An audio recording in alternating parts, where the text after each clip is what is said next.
In today's day and age, you have to be creative when it comes to making money, especially on Wall Street.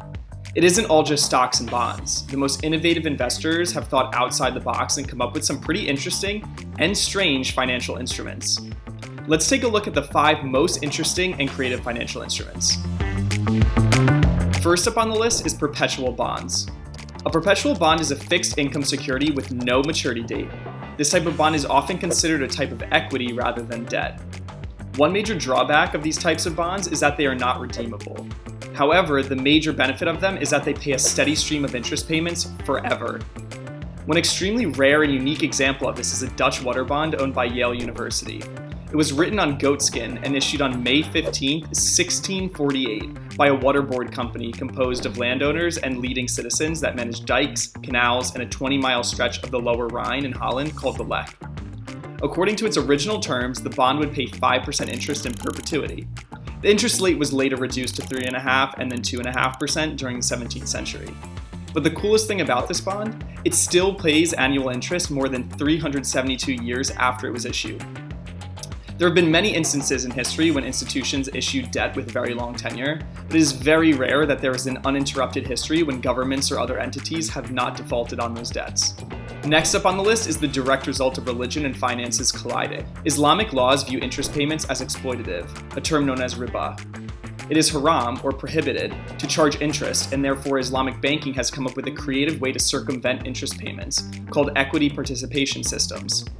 Equity participation means if a bank loans money to a business, the business will pay back the loan without interest, but instead gives the bank a share of its profits. Islamic law considers money as a measuring tool for value and not as an asset itself. Therefore, it requires that you can't receive income from money alone. Giving the bank a share of profits rather than an interest payment makes the equity participation system work from both a religious and a financial perspective. Falling at number 3 are weather derivatives. Weather futures trade on goods that have no intrinsic value, but storms can certainly mess up a lot of things that do have intrinsic value, and that's the point of a weather future. Companies with vulnerability to the weather, like cargo shipping or oil rigs out in the middle of the ocean, or even amusement parks, are subject to the disruptions from the weather. Hedging on the weather can potentially put these businesses in a better financial position if they are affected by the wind and the rain. Coming in hot at number 4 are catastrophe bonds. Catastrophe bonds are weather derivatives' more destructive relative. They're issued by insurance companies to help them with cash flow in the event of a catastrophe, like Hurricane Katrina or Sandy or earthquakes or even wildfires. Insurance companies sell these bonds to make sure they have enough cash to pay their policyholders in the event of a natural disaster.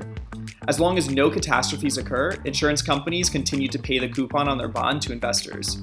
But catastrophe bonds are a risky bet because if and when disaster strikes, investors lose the entire principal in this event.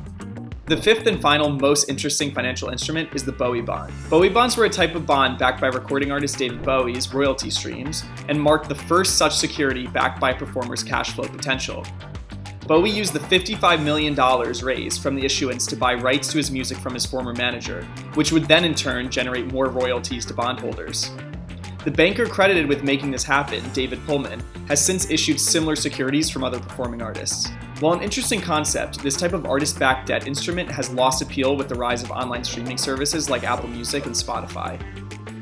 And that's a wrap. I'm Graham Gilliam. Don't forget to like and subscribe to The Business of Business, giving you the freshest business stories from the creative economy.